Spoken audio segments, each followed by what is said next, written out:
संसद में जो चौथी बार जब आपने पार्लियामेंट्री में जब आप शपथ लेने के लिए नीचे चेयर से उतर रहे थे और चारों तरफ से जो आवाज आ रही थी, आपने उनको इस तरीके से ज्यादा बोलने लिए कि वो और हल्ला मचाइए, मुझे बहुत सीन पसंद आया।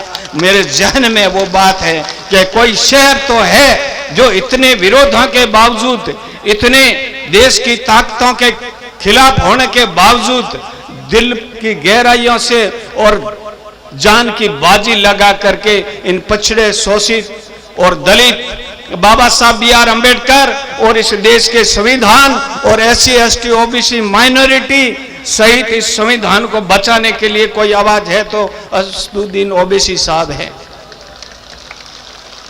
हम बहुत आपको YouTube पे और अन्य फेसबुक पे आपको बहुत सुनते हैं, हमें सुन करके आपसे बहुत कुछ सीखने का और हमारे अंदर स्वाभिमान जागता है आपको देख करके। मुझे लड़ने वाला हमेशा पसंद है, उसमें से ओवैसी जी साहब है, उसमें से चंद्रशेखर आजाद है, उसमें से हनुमान बेनीवाल है, उसमें से किरोड़ीलाल मीणा और किरोड़ी सिंह गुर्जर भी शामिल है। मैं ऐसे लोगों को सलाम करता हूं और उनको जहां जहां मेरी जरूरत पड़ेगी तो मेरी सामर्थ्यता अनुसार मैं उनके साथ रहूंगा। जनाब आली उदाराम जी दिलों के धड़कन आए, अपनी बात रखें।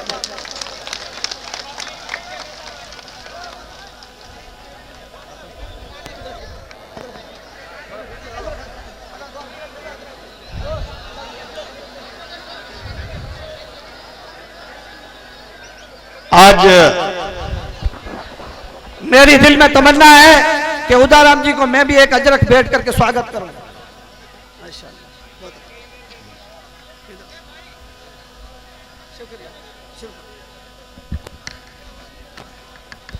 भाई शांति बनाए रखें और जो लोग खड़े हैं वो बैठ जाएं, ताकि पीछे वाले भी नीचे बैठें।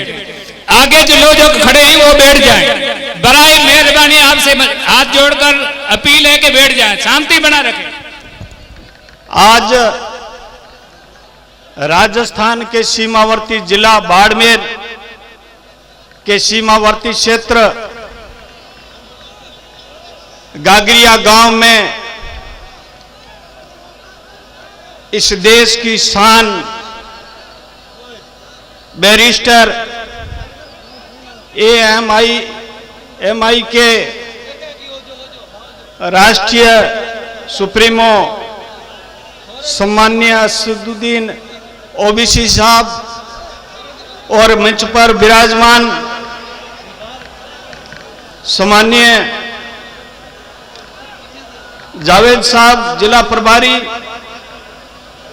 जमील खान अध्यक्ष राजस्थान, इमरान भाई एडवोकेट काशिफ जुनेरी साहब, कोर कमेटी मेंबर रफीक भाई, मौलाना कमाल साहब और तमाम यहाँ मंच पर विराजमान हमारे मोतियों से महंगे मेहमान और सामने विराजमान इस क्षेत्र के तमाम अल्पसंख्यक SC, ST, OBC और अन्य वर्गों से पधारे हुए सामान्य बंधुओं, मुझे आज बेहद खुशी हुई कि इतनी बाधाओं के बावजूद भी आप हमारे इस देश की पार्लियामेंट की शान, बेस्ट पार्लियामेंट मेंबर और चौथी बार भारतीय संसद के सदस्य सामान्य ओवैसी साहब के स्वागत के लिए आप लोग यहां पधारे, आप लोगों का बहुत बहुत शुक्रिया। ओवैसी साहब, मैं आपसे निवेदन करना चाहता हूं कि यह बाड़मेर का सीमांत क्षेत्र और बाड़मेर जिला हिंदू मुस्लिम भाईचारे की एक मिसाल है। यहां हम सीमावर्ती क्षेत्र के लोग एक जाजम पर और भाईचारे के रूप में रहते हैं, उसकी देश दुनिया में मिसाल है। लेकिन ये जो हमारा पिछड़ा वर्ग है, ये अनुसूचित जाति और जनजाति, OBC माइनॉरिटी और अन्य जो वर्गों के लोग हैं, ये सभी एक होकर के यहाँ रहते हैं। लेकिन जो राजनीतिक दल है अपनी राजनीतिक रोटियां सेकने के लिए कभी हिंदू के नाम पे, कभी मुस्लिम के नाम पे, कभी कांग्रेस के नाम पे, तो कभी बीजेपी के नाम पे हम लोगों को लड़ा करके इस भोले भाले अशिक्षित और सीमावर्ती क्षेत्र के पिछड़े लोगों का दुरुपयोग करते हैं।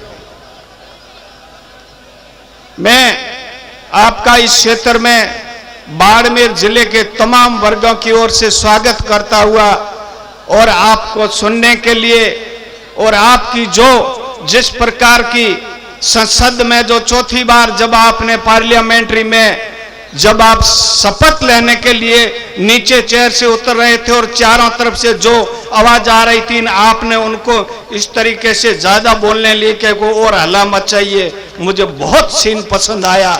मेरे जहन में वो बात है कि कोई शहर तो है जो इतने विरोधों के बावजूद, इतने देश की ताकतों के खिलाफ होने के बावजूद दिल की गहराइयों से और जान की बाजी लगा करके इन पिछड़े, शोषित और दलित बाबा साहब B.R. अम्बेडकर और इस देश के संविधान और SC ST OBC माइनॉरिटी सहित इस संविधान को बचाने के लिए कोई आवाज है तो असदुद्दीन ओवैसी साहब है। हम बहुत आपको YouTube पे और अन्य Facebook पे आपको बहुत सुनते हैं, हमें सुन करके आपसे बहुत कुछ सीखने का और हमारे अंदर स्वाभिमान जागता है आपको देख करके। राजस्थान में वर्तमान में कांग्रेस सरकार है और यहां पर जो हमारा प्रतिनिधित्व सामान्य अमीन साहब करते हैं जो अल्पसंख्यक समुदाय से हैं। भाई साहब ने पहले कहा कि 7 में से 6 सीटें कांग्रेस की झोली में डाली है, तो मैं आपको यह भी कहना चाहता हूं कि जो हमारे अल्पसंख्यक समुदाय के सामान्य वरिष्ठ अमीन साहब है वो 1 सीट हम लोगों ने SC ST और जो हमारे किसान वर्ग के लोगों ने जो चुनाव लड़ा उसकी वजह से अमीन साहब गए, नहीं तो ये एक बार का खेल खत्म होने जा रहा था। और हमें इस बात का भी गम नहीं है कि अमीन साहब जीत गए, उस बात का गम नहीं है, कोई बात नहीं, वो माने न माने, लेकिन हमें इस बात की खुशी है कि अल्पसंख्यक समुदाय का एक व्यक्ति बुजुर्ग जो अंतिम पड़ाव पे था वो जीत गया, उस बात का हमें गम नहीं है। लेकिन गम है तो इस बात का है कि जीतने के बाद में भी ये कहा था कि ये उदाराम खड़ा नहीं होता तो मैं हार जाता, लेकिन उन्होंने उसका हमें इनाम दिया।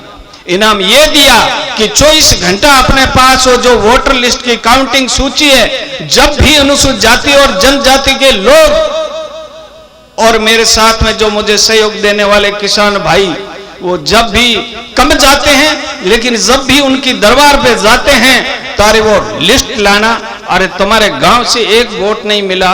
मैं समझता था कि कांग्रेस पार्टी धर्मनिरपेक्ष पार्टी है, ये अनुसूचित जाति, जनजाति और OBC माइनॉरिटी के हितों की रक्षा करते हैं, लेकिन 9 बार जिस वर्ग ने चुनाव लड़ा और जिस पार्टी ने अमीन साहब के सामने लगातार चुनाव लड़ा वो दुश्मन नहीं हुआ। एक बार अनुसूचित जाति का सबसे निचले तबके का व्यक्ति ने चुनाव लड़ लिया तो सबसे ज्यादा दुश्मनी उस वर्ग से ली जिन्होंने अब भी जिताया और पिछली बार भी इस वर्ग ने उनको वोट देके जिताया। और आज हमसे बदला लेने के लिए हमारे वर्ग का अनुसूचित जाति, अरे कोई आदमी है आपके पास मेघवाल और जाट में से कोई अधिकारी मत बताना, बाकी कोई अधिकारी है तो लाइए मैं यहां डेपोटेड कर देता हूं, ये उनकी मानसिकता है। मैं ये कांग्रेस के सामान्य MLA साहब को कहना चाहता हूं कि कांग्रेस को यो हराना कोई बहुत बड़ी बात नहीं है, हमें सिर्फ और सिर्फ बीजेपी के साथ में या साइलेंट होकर के अपने घर बैठना पड़ेगा, तुम्हारा तो काम तमाम ही है। और आज जो हमारे बीच में जो शख्स विराजमान है ऐसे व्यक्ति का यहां वरदस्त रहेगा और सामान्य जो लोग हैं वो लोग रहेंगे। हमारे ऊपर आशीर्वाद तो निश्चित रूप से इनकी दुकानें बंद होने हैं, शटर लगने वाली हैं, ये मैं दावे के साथ में कहना चाहता हूं। नदनी को धन वह नहीं जिसका कोई धनी धोरी नहीं होता है नहीं, उसको लोग बरगला करके काफी समय तक दुकानदारी चलाते हैं। जब कोई वारिस और उनकी हकों की बात करने वाला, उनके लिए लड़ने वाला आ जाएगा अगर विकल्प के रूप में, तो इन लोगों की दुकानदारियां बंद होने वाली है। इस राजस्थान में कितनी भेदभाव होता है अनुसूचित जाति, जनजाति और अल्पसंख्यकों के साथ में। मैं निंदा करता हूं उदयपुर के कन्या हत्याकांड की, लेकिन निंदा उस बात की भी करता हूं जब जितेंद्र मेघवाल की हत्या की गई खाली मूंछ रखने पर, जब उसके परिवार ने न्याय मांगा तो अनुसूचित जाति और जनजाति अत्याचार अधिनियम के तहत जो 8 लाख रुपए मिलते हैं हत्या पर, वो ही उनको सहायता दी गई। और कन्हैया के परिवार को अगर 2 नौकरी और 50 लाख दिए जाते हैं, हम उसका स्वागत करते हैं, लेकिन हक तो उसका भी बनता है जो जितेंद्र के परिवार का भी बनता है, जिसको मूंछ पे मारा गया। मटकी को छूने के उपरांत उस इंद्र की हत्या की जाती है, और इंद्र के परिवार वाले जब भी न्याय मांगते हैं तो मैं उस जगह था जिस समय उसकी डेड बॉडी उस पड़ी थी आंगन में, और पुलिस ने उसके परिजनों को उसका अंतिम संस्कार ढंग से नई रीति से करने दिया और लाठी चला करके सब लोगों को भगा दिया। ये है भल मानुषता इस कांग्रेस और अशोक गहलोत सरकार की। जब हमारे मुस्लिम भाइयों की हत्या होती है तो उसको किस नजरिए से देखा जाता है, और जब दूसरे वर्गों की हत्या होती है तो उनके साथ दोहरा जो ये चरित्र है, ये कतई ये वर्ग सहन नहीं करेगा। लेकिन विकल्प नहीं था, अब विकल्प सामने आ रहा है तो निश्चित तौर पे इन लोगों की आंखें भी हो जाएगी। मेरा जीवन में एक सामान्य परिवार से ही नहीं, मेरे घर पे मेरे फादर की तस्वीर नहीं है ओबीसी जी। मुझे अभी मेरे घर पे मेरे पिताजी की, जब मैं सबसे छोटी संतान और जब मैं 7 साल का था उस समय मेरे पिता का देहांत हुआ था, और मेरे फादर की तस्वीर मेरे घर पे नहीं है। उसमें स्थिति से निकल करके यहां तक पहुंचा हूं तो आप लोगों के आशीर्वाद और बाबा साहेब के बताए हुए रास्ते और स्वाभिमान और संघर्ष के बल पर यहां तक पहुंचा हूं। और जब जब भी ये बात आई है तब मैंने अल्पसंख्यक और किसान भाइयों और जो मानवतावादी लोगों के साथ में कंधा से कंधा मिला करके भारत के संविधान और को सर्वोपरि माना है। मेरा आदर्श डॉक्टर बी.आर. अम्बेडकर, फूले साहू सावित्रीबाई, फातिमा शेख, एपीजे अब्दुल कलाम है। ये जो लोग जो लिस्टें निकालने वाले हैं, आज मुझे पता है कि आपके जो सरपंच वगैरह उन लोगों को, कितने लोगों को रोकने के लिए इन लोगों ने प्रयास किया। प्रश्न आया था बी टीम का कि ये बीजेपी की बी टीम है। मैं उनसे पूछना चाहता हूं कि जब 2004-5 के जो लोकसभा के चुनाव थे और पूरी कांग्रेस जो यहां से बीजेपी को, जब कांग्रेस के उम्मीदवार को 3 लाख वोटों से कर्नल सोनाराम को जिता रहे थे, वो कौन सी टीम थी? ये मुझे कांग्रेस के लोग बताएं।